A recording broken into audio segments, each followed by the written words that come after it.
Brandon Marshall signs with Giants, source says deal is for 2 years. Brandon Marshall wanted the chance to make a Super Bowl run.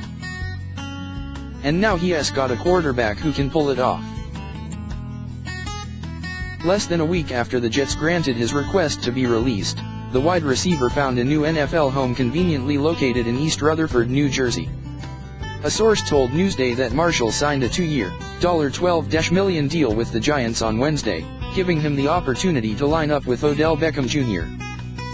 and catch passes from Eli Manning. No, they definitely did not offer me the most money. It probably was the least amount of money, Marshall said with a laugh during a conference call. It was all about a championship. They presented the best opportunity to be in a championship organization. Funny enough, he missed the Giants' initial overture.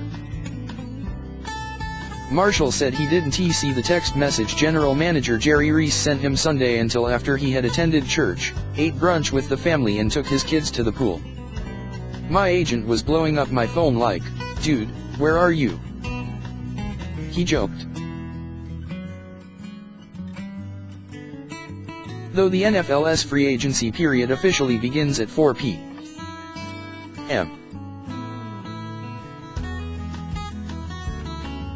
Thursday, Marshall was able to sign because he was released from his contract with the Jets last week.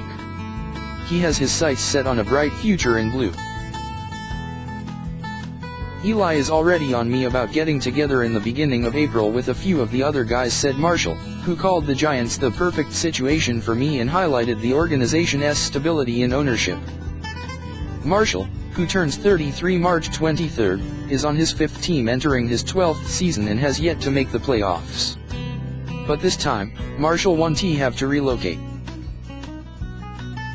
Plus, the Giants boast everything the Jets don't have: a 2-time Super Bowl MVP quarterback, a top 5 defense and one of the most talented No.1 receivers in the game in Beckham.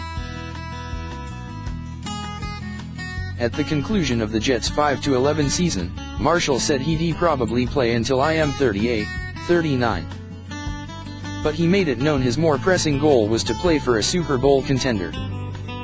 "The way I approach it is being able to have a real shot at it," he said Wednesday, "and that is what I think I have here."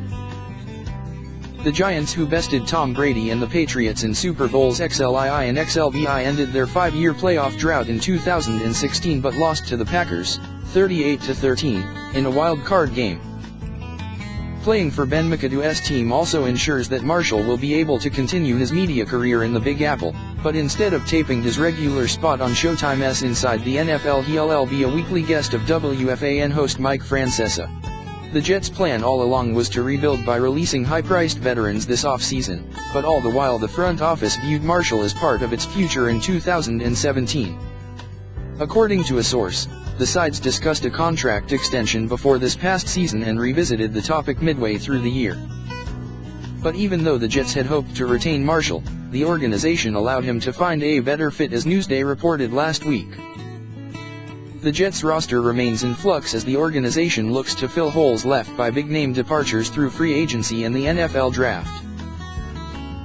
Marshall's release saved the Jets $7.5 million in salary cap space, though he'll count $1.875 million against the cap in dead money. After trading for the former Bear in March 2015, the Jets seemed poised for a playoff run.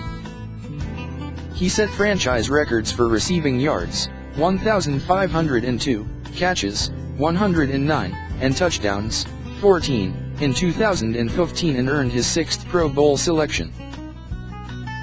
But their playoff hopes were dashed in a season finale loss at Buffalo. Things got worse in 2016, when Marshall's production also plummeted, with 59 catches for 788 yards and 3 TDS. "It was extremely hard," he said of requesting his release from the Jets, "because we went into last year with high expectations and really believing that was our moment, and the wheels fell off.